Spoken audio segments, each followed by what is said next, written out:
Dulce, Sim, pode começar. tá. Então vamos fazer as reverências inicialmente. Om Namo Bhagavate Vasudevaya. Om Namo Bhagavate Vasudevaya. Om Namo Bhagavate Vasudevaya. Lendo o Srimad Bhagavatam, canto 1, capítulo 14, o desaparecimento do Senhor Krishna.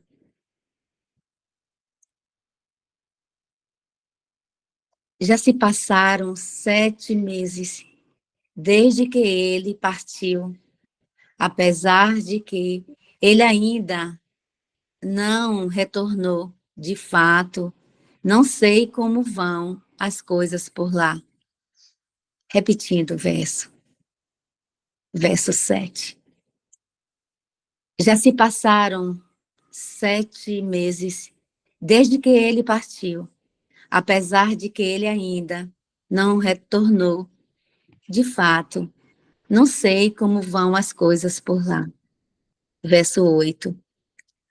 Ele estaria abandonando seus passatempos terrestres como um devassi.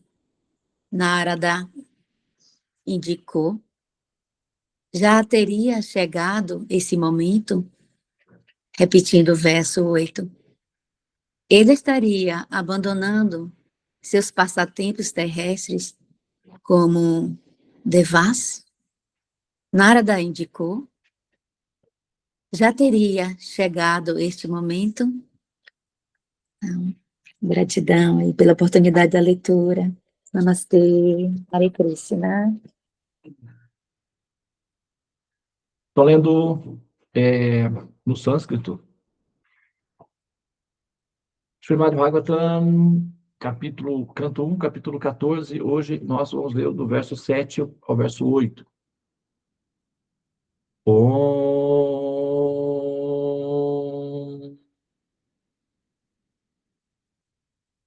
Ghata Sapta Dhunatmashak Bhimashena Tavadhuja Mayatrikshaya Kasya Vahitor Mahan Vedadan Anjasa Om Api Devashina Dishta Sakalo Yanupashchita Yadatmo Angan Akridan Bhagavan Uchi Shri Kshati Om Hagyana Chimirandasya Gyananjana Shalakaya Chakshurumrita Yena Tasmai Shri Gurave Namaha Hare Krishna Krishna Krishna Hare Hare Hare Rama Rama Rama Hare Hare Om.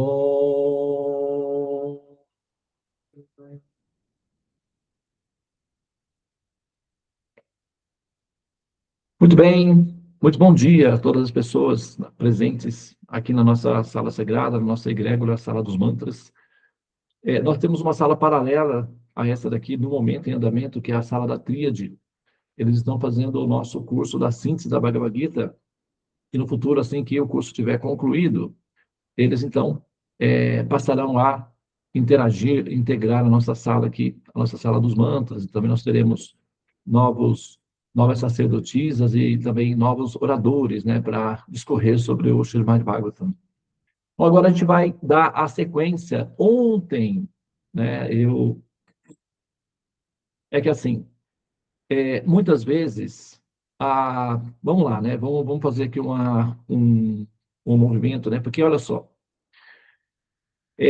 já se passaram 7 meses, poderiam ser, sabe, 3, 4, 12, sei lá, mas 7 meses é uma referência ao ciclo completo de uma evolução do tempo, que é do perímetro que a consciência percorre dentro do idealismo, que é a que nós chamamos de a Kundalini, é um perímetro, tá?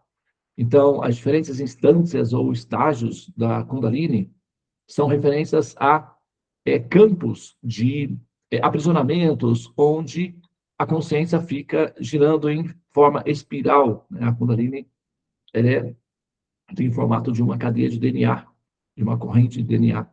E aí a consciência fica transitando dentro desses chakras, que são centros de gravidades onde a consciência se aprisiona. Então, uma consciência aprisionada no Muladhara Chakra vai viver em função da vida sexual, ou da vida hedonista, né? Ou da vida imediatista, pragmática, propriamente dita, e é isso aí que ela vai fazer, e ela não vai conseguir entender mais nada, a não ser que está dentro desse campo. Então, ela nasce, renasce aí. Normalmente, para cada chakra, a métrica são 12.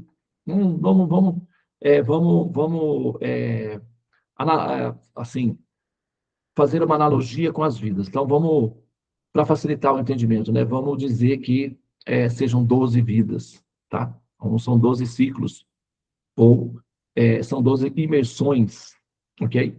Porque as vidas, elas não são necessariamente, no arquétipo, quando a gente pensa numa vida, nós pensamos numa vida do arquétipo, que é do início ao fim, vai do 0 aos 120 anos, que é a elasticidade. E aí, dentro desse perímetro, uma pessoa, então, completa o seu ciclo. Esse é o arquétipo, mas nem sempre funciona assim, né? E também uma pessoa pode viver uma única vida, múltiplas vidas simultâneas. No meu caso, por exemplo, do poeta João Pessoa, ou dos artistas, né, que vivem múltiplas vidas simultâneas. Aí vai depender da diversidade, da capacidade imaginativa de cada jogador, como é que ele vai aproveitar cada ciclo. Mas cada ciclo, vamos dizer que seja uma vida, tá? Então, normalmente são 12 ciclos dentro de um campo de estabilização ou de fixação, que é um chakra. Ela fica ali, né, esse perímetro de 12, esse ciclo de 12. Então, dentro desse perímetro, a engrenagem vai, e o universo, né, vai gerar um roteiro, ou vai gerar uma logística em que essa consciência necessariamente vai absorver o conteúdo do curso desse campo, seja de boa vontade ou seja a pulso, mas vai aprender. Porque esse é o destino da alma, aprender. E aqueles que aprendem que aprender é melhor voluntariamente, aprendem que aprender involuntariamente, eventualmente, pode ser necessário. O ideal é cooperarmos com o sistema, porque ele está em andamento. Não há como parar esse sistema. Essa máquina, ela foi colocada em funcionamento e não tem como pará-la, tá? O bebê, por exemplo, ele não tem autonomia para dizer, útero, você aí, por favor, pare imediatamente. A decisão é minha, quero estacionar nos 3 meses e não quero sair daqui. Ele não tem essa autonomia. Ele será empurrado a qualquer custo para fora do útero. Esse é o sistema. Também a alma condicionada, aqui dentro, ela pode até tentar estacionar. Ela pode até tentar interromper o fluxo. Não vai dar certo. Não vai dar certo. O projeto todo, a engrenagem toda foi projetada com uma força que é um atrator universal impossível de ser parado. É uma força muito grande. Então, nós estamos sendo empurradas para fora dos ciclos dos campos dos chakras. Tá? Então, a gente tem aí o pacote completo é 12, mas você não precisa usar todo o pacote. Agora, se você necessariamente precisar usar todo o pacote e ainda querer estender esse pacote, então a própria engrenagem vai fazer com que você não precise gastar todo o recurso. Ela vai dar um jeito de produzir a ansiedade necessária que te alerte ou que te desperte para a saída. O ideal é não ativar esse recurso, né? O ideal é pelo conhecimento, pela observação, pela aprendizagem voluntária. É o melhor, tá? Vai por mim. É o melhor modelo. Os demais sempre, assim, são causas de grandes ansiedades e extremas aflições. Então, o ideal é evitar o processo compulsório e aceitar, né, o modelo natural de evolução, que é uma parceria, uma cooperação entre as duas partes, e aprender, e evoluir. E toda hora ela deve aprender. Então, Cada chakra desse daí, né, é uma escola em que a consciência ou a alma permanece ali envolta, né, naquele processo, absorvendo conteúdo. E à medida em que ela absorve conteúdo suficiente, então ela é alocada para a próxima fase, ou para o próximo chakra, até que finalmente ela chega no Agya Chakra, que é o chakra do conhecimento, da iluminação, da inteligência superior, e entende finalmente que, peraí, tem alguma coisa errada aí. Não está dando certo, não. Eu estou começando a ficar desconfiado de que renascer como ser humano talvez, só talvez, não seja tão interessante assim. Ah, mas por que você está falando isso? Dá uma olhada ao redor. Eu não sei se você percebeu, mas nós somos os que restaram. Todos os demais antes de nós já morreram. E isso é insatisfatório. Essa situação é desfavorável. Então, quando a pessoa passa a perceber de forma consciente, lúcida, de forma realística, que o nascimento humano é desfavorável, é aí nesse momento em que ela passa a ter lucidez, ela está sã. É o momento em que a alma passa a ter os primeiros vestígios da sanidade. Ela começa a obter sanidade. E aí, nesse estado de consciência, ou seja, em estado de sanidade, ela passa a tomar decisões com base na sanidade, ou seja, o planejamento para sair desse ambiente decadente que produz os sofrimentos. E essa conclusão só é possível quando o ser chega no Agya Chakra. O Anahata Chakra são as emoções, né? E ele não dá conta, porque emocionalmente nós nos apegamos aos estágios que podem eventualmente nos prender ao renascimento. Então, a inteligência precisa estar ativa para que a pessoa tenha coerência e domestique ou amadureça a intuição para aprender a amar aquilo que é relevante e não apenas amar indiscriminadamente, causando assim prejuízos para si próprio ou para si própria, amando situações ou contextos irrelevantes que a levarão ao renascimento. Não se deve jogar pérolas aos porcos. O amor também pode ser educado. O amor não é absolutamente, completamente assim, independente. Ele é forte para ser independente, mas ele pode sim e deve sim ser educado. Inclusive, a arte de amar ao Senhor Supremo é uma arte também de educar a capacidade de amar, porque senão você ama qualquer coisa. E aí, como que fica? O resultado de amar qualquer coisa é ter uma vida qualquer. Mas uma vida qualquer, eu acho que nós já tivemos o suficiente para entender que não está funcionando muito bem. Então, esses 7 chakras culminam finalmente no Sahasrara Chakra, que é a saída do ser do ciclo do Samsara. Então, aqui está sendo mencionado isso daí, tá? Agora, ele estaria abandonando os seus passatempos terrestres, como o Devarishita Narada indicou, já teria chegado a esse momento. Acontece que o Senhor Supremo, eu já falei isso algumas vezes, tá? E eu vou voltar a tocar nesse assunto novamente. O Senhor Chaitanya Mahaprabhu, ontem nós comemoramos, nós somos contemporâneos de um Vishnu Avatar, ou seja, de uma presença de Deus na Terra. Tá? Aparentemente, parece ser uma afirmação audaciosa, né? Mas e se a gente puder demonstrar que é muito mais plausível e de coerência que o Supremo apareça na Terra com frequência do que não aparecer?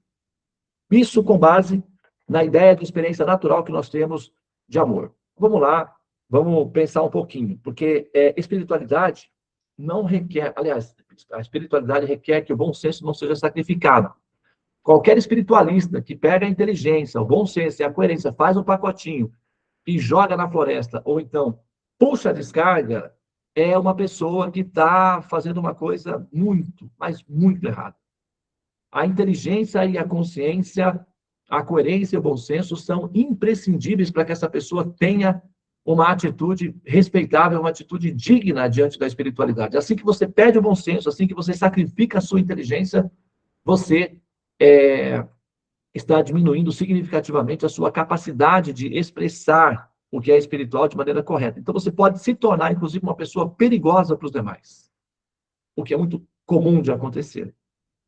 Tá? O mundo já tem gente perigosa o suficiente, né? Então, assim, eu acho que na medida em que nós tentamos ser o próximo perigo para a humanidade, isso ok? É algo que diz respeito à nossa capacidade de dignidade para conosco mesmo.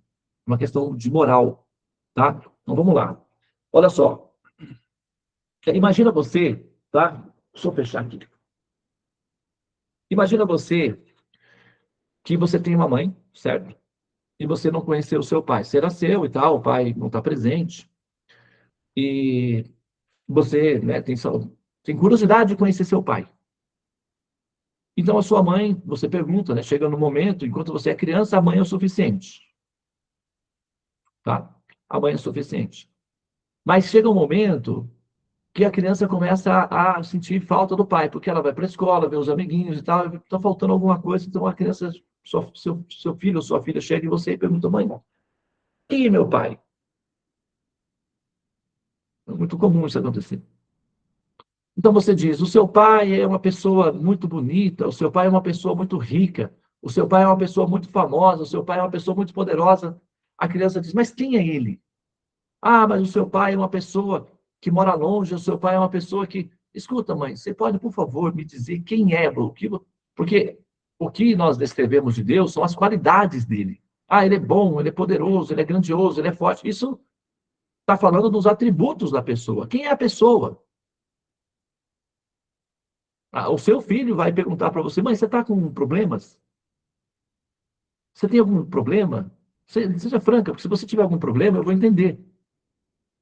Mas se você não tiver nenhum problema de cognição, então acompanhe o raciocínio. O que eu quero saber, o que eu preciso saber é quem é o meu pai, e não como ele é. E aí você responde para sua filha, ah, minha filha, isso é um mistério. Ninguém sabe quem é o seu pai. Mãe, o que é isso que está... Então você começa a ficar desconfiado que a sua mãe deve ter algum tipo de problema sério, clínico. Então você levanta a seguinte questão, mas mãe, você poderia, né, fazer algum arranjo, alguma forma de eu me comunicar diretamente com meu pai? Ou pedir que ele venha me visitar, porque eu gostaria de conhecê-lo? Ah, não, minha filha, isso não pode. Isso é impossível. Ele é uma pessoa muito importante, muito ocupada, ele não pode vir. Mas ele te ama muito. Ah, isso não cola. Vai por mim. Não cola. Tá? Não cola. A criança vai naturalmente pensar, mas como assim? Eu sou tão importante, não vem para me visitar?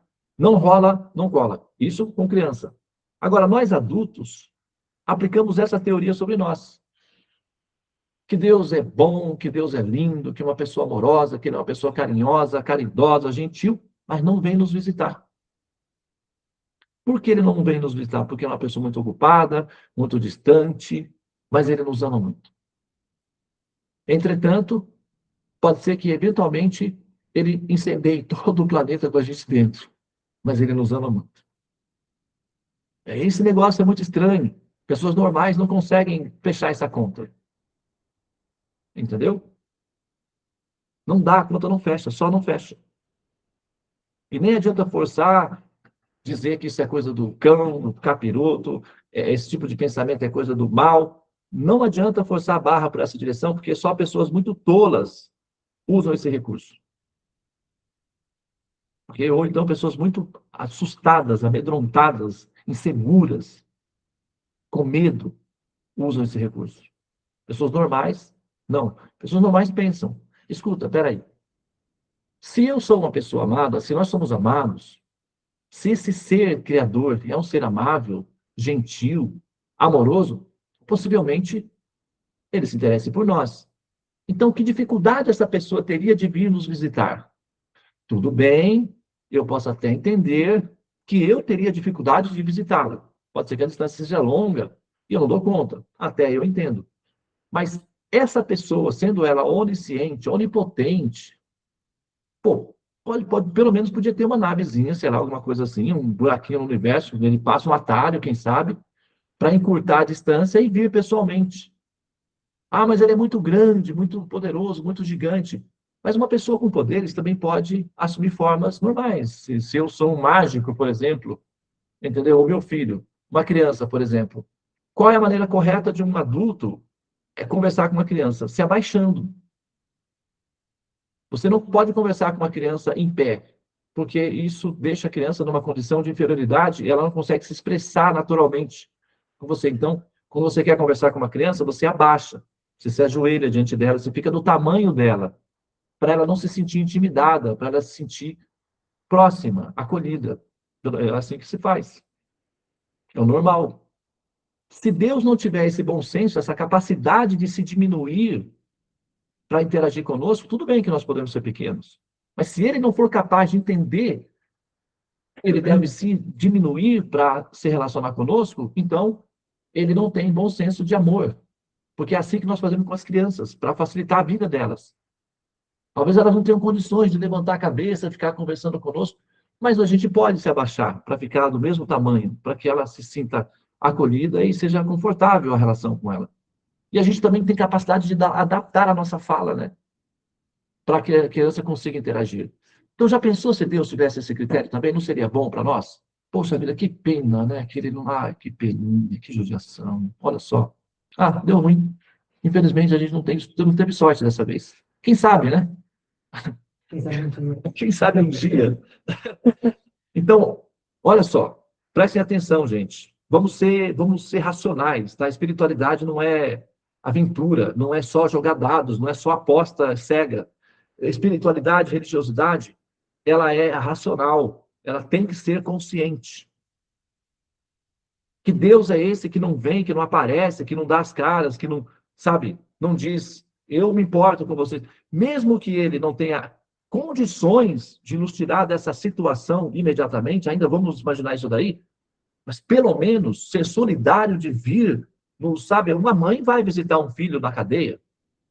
Tem esses casos, tem casos que mães vão ou não tem mais isso daí. Antigamente era assim, familiares, filhos, né, mãe, noiva. Antigamente essas pessoas iam na prisão visitar os seus. Eu acho que ainda continua isso, né? É normal isso. A pessoa é livre, mas ela é solidária. E ela vai numa prisão. Ela talvez, a mãe não tenha o poder de tirar o filho da prisão. Mas ela vai sim. Isso é o normal. Agora, já pensou se Deus tivesse essa gentileza para conosco? Nós não estamos numa prisão, não é uma situação, o corpo não é uma prisão, a natureza material não é uma prisão. Então, não seria solidário, compassivo de Deus, uma demonstração de amor verdadeiro, se ele viesse nos visitar, pelo menos de vez em quando, não precisa vir todo dia. Porque a mãe não vai visitar o filho na prisão todo dia. Ela vai eventualmente, já é o suficiente. Isso já acalenta o coração daquele que está preso. Que pena que ninguém falou isso para Deus ainda. Já pensou? Então, as mães humanas são superiores a Deus, porque elas são mais compassivas do que Deus, se fosse assim. Se é verdade que Deus nunca vem, nunca veio, nem nunca virá, então também é verdade que essa pessoa não é amável, não merece amor, não é agradável, não nos convence, não nos conquista e também é um abandonador. Além de ser negligente e também irresponsável. Porque eu não sei se você, em algum momento, tomou a decisão de existir. Ou se você simplesmente passou a existir. Se você tomou a decisão de existir, eu quero existir. Pronto, agora estou existindo. Então você já é Deus. Porque o ser que tem o poder de se auto-manifestar enquanto existência, tem que ter o poder de Deus. Agora, se você não é Deus, então possivelmente você passou a existir. E se você passou a existir, então tem um responsável por isso. E se essa pessoa responsável pela sua existência te abandona em um local e nem sequer jamais vai te visitar, peraí, essa pessoa realmente é amável? Você amaria uma pessoa assim? Sendo franco, vamos ser sinceros. Não vamos inventar história não, porque está com medo de que Deus vai vir nos castigar. Vamos ser justos conosco e dignos com a nossa capacidade racional de ser. Ninguém ama uma pessoa assim. Normalmente não. Ok? Agora, eu sei que não é confortável ouvir isso, porque a gente está acostumado, né, com os sistemas das religiões, que falam isso constantemente. Agora, assim, você vai num shopping center, você quer comprar uma roupa. Se você vai numa loja que não vende uma roupa apropriada, que não vende uma roupa confortável ou do seu estilo, uma roupa que você gosta, o que você faz? compra de qualquer jeito? Você faz isso por acaso? Não. O que você faz? Você vai numa outra loja, não é assim? Você vai tentando até você encontrar roupa que te cabe. É isso que as pessoas fazem. A não ser que eu vi coisa errada, mas acho que não. Normalmente é isso. Eu faço isso, já fiz isso, acho que as pessoas fazem isso ainda hoje e continuarão fazendo isso no futuro. Entende? Então, assim, a gente tem que verificar na Terra os sistemas de religião, o que eles nos oferecem, tá?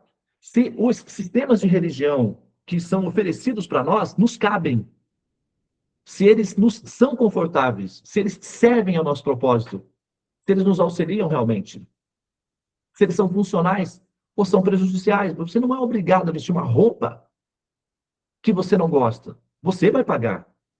É o fruto do seu suor. Então você tem direito de escolher. Você vai pagar. Então não é porque Deus está sendo apresentado de uma forma que você obrigatoriamente tem que aceitar aquela forma só porque é uma loja muito importante. Uma loja poderosa. Se uma loja muito importante, muito poderosa e tal, não tem a roupa que te agrada ou que lhe serve, você tem o direito de procurar outra loja. Pois muito bem. O sistema védico, a loja, que é a lógica védica, informa claramente que o Senhor Supremo jamais deixa de interagir com os seres humanos, inclusive entra e realiza lilas pessoais com eles, convive com os humanos, interage com eles e responde perguntas também. É claro que quando ele sai, ele deixa saudades, porque esse tipo de pessoas nos deixam com saudades. E aí também nos deixam com a sensação de querer ir para onde eles foram, ou estar onde eles estão. Né? Eu sei disso porque, eventualmente, por acidente, eu acabo conquistando ou entrando no coração das minhas alunas. E elas sentem saudades de mim. E, eventualmente, elas querem vir estar comigo, para passar momentos comigo. Porque me amam ou porque sentem saudades de estar comigo. Talvez você sinta isso com a sua filha. Quem sabe você sinta isso com seu neto. Isso chama-se amor. É muito comum isso acontecer.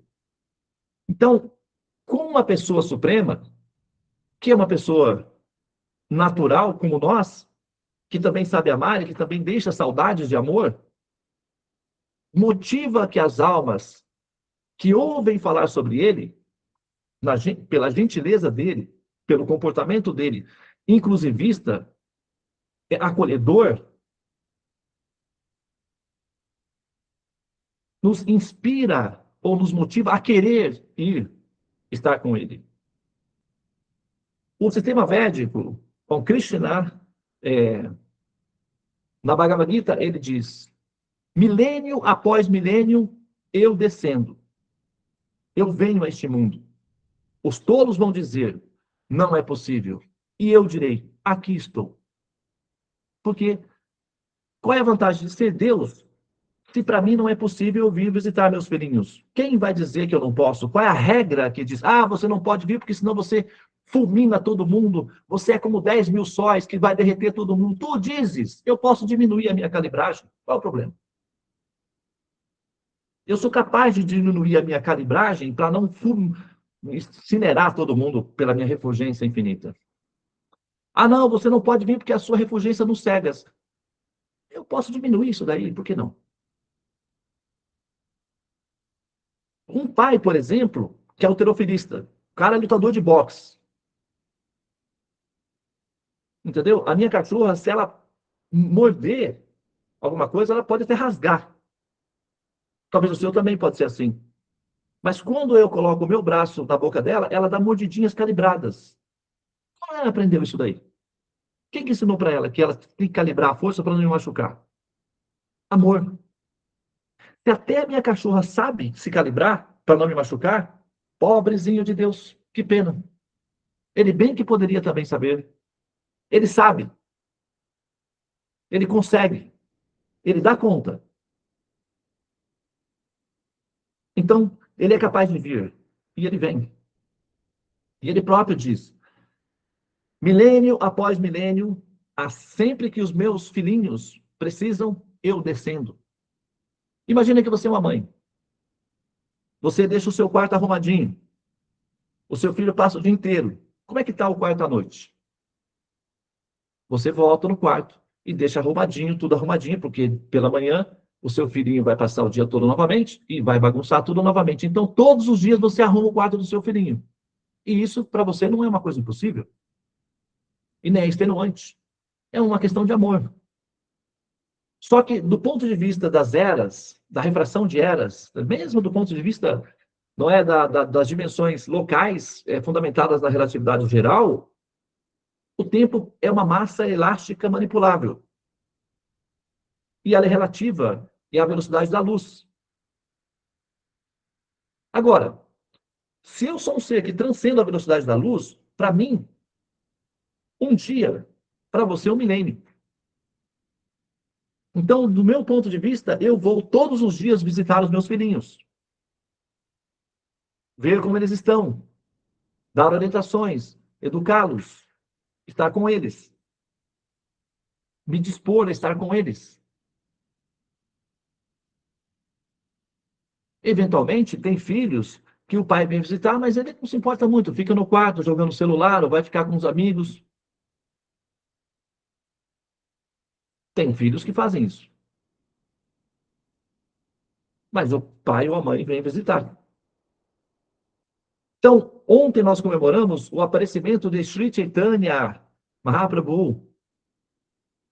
Nós deixamos alguns vídeos, indicações aí para vocês conhecerem a história desse avatar, que é uma forma de Krishna. Recentemente, há 5.000 anos atrás, recentemente, nossa, Devananda, 5.000 anos é recentemente, do ponto de vista das eras da Terra, isso é recentemente. A Terra tem 4 bilhões de anos. Da última vez que o Sol deu uma volta ao redor da galáxia, ainda habitavam na Terra os dinossauros. E ele ainda não terminou a volta ao redor da galáxia.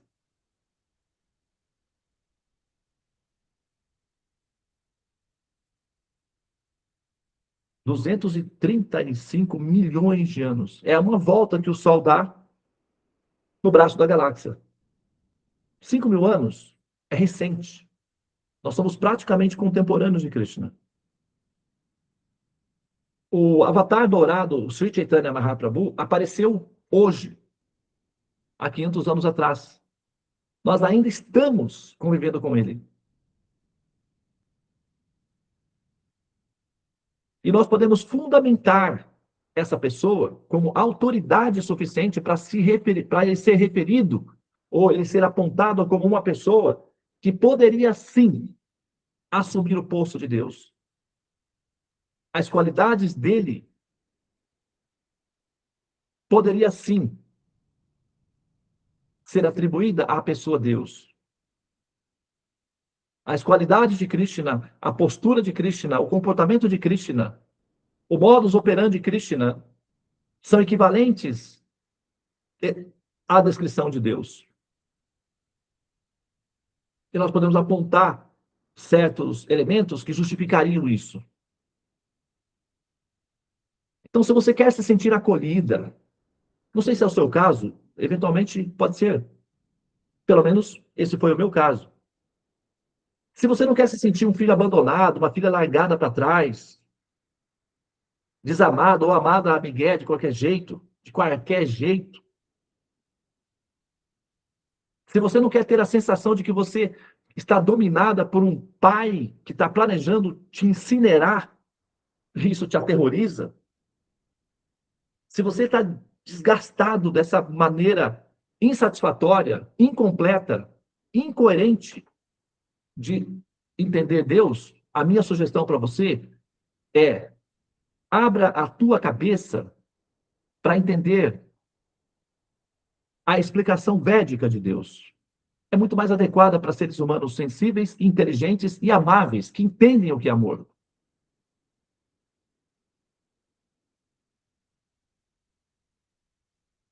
Se você diz para sua filha ou para o seu filho que o pai dela a ama muito, o ama muito, mas não vem visitar porque ele não é qualificado para ver o próprio pai, essa criança vai sentir raiva de você e do pai dela. Ela vai achar que você está louca e vai simplesmente odiar o pai. Vocês já ouviram falar num ser chamado ateu? Não sei se vocês... Antigamente tinha bastante pessoas que são revoltadas contra Deus e acham que as religiões são para gente maluca. Vocês tem isso? Tem gente assim ainda? Tem? Antigamente tinha mais, agora parece que está acabando, né? Porque a internet meio que distrai o pessoal, né?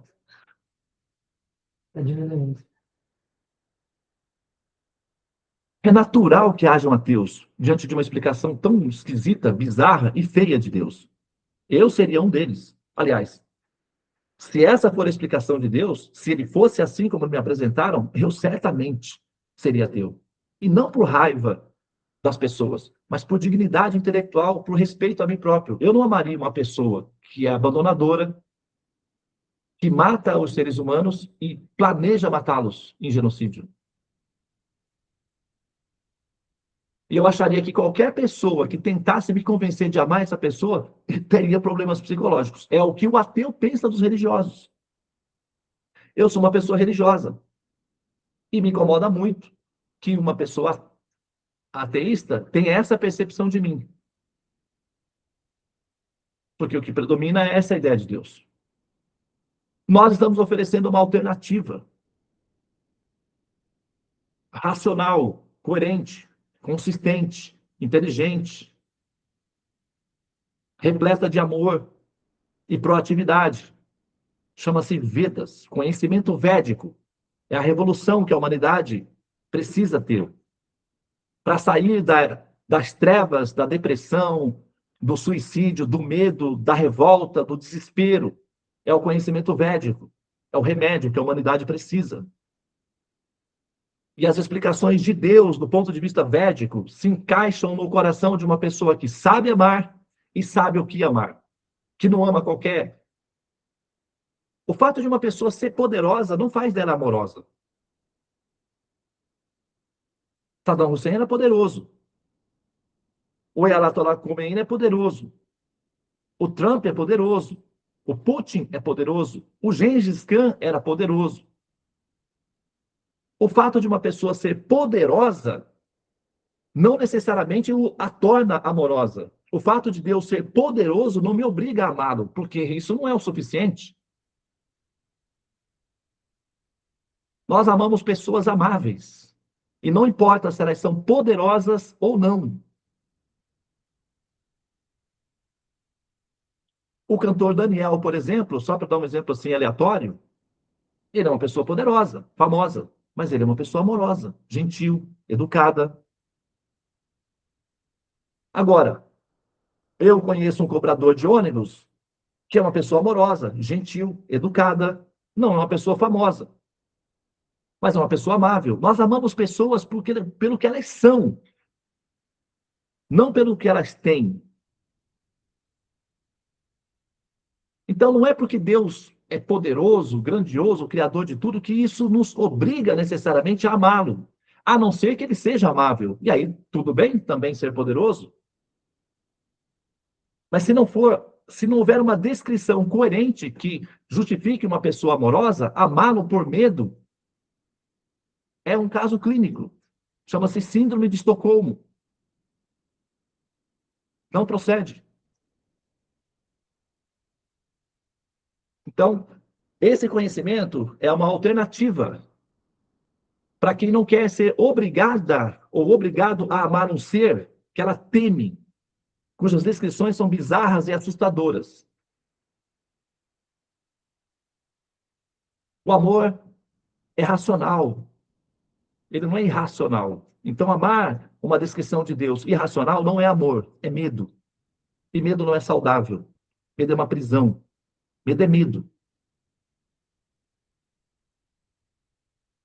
E amor é libertador. Ok? Então eu vou pausar aqui, tá? Foi bom ter dito isso. E pode ser que eu repita isso no futuro, porque é algo coerente. E Eu gostaria de ter ouvido isso se alguém tivesse me dito isso. Mas como o meu ouvido está mais perto da minha boca que o seu, então eu acabei ouvindo também. E eu concordo com isso. Ok? Muito bem, então, obrigado pela atenção. Namastê. Hare Krishna, Krishna Krishna, Hare Hare. Hare Rama, Rama Rama, Hare Hare. Ó energia suprema, amor divina, ó Mahamantra, auspicioso libertador do ser, desperta-me, eleva-me, envolve-me, protege-me. Hare Om Shanti Namaste Om Tat Sat. Hare Krishna. Gratidão, Prabhu. Namastê. Prabhu, a Bianca está fazendo aniversário.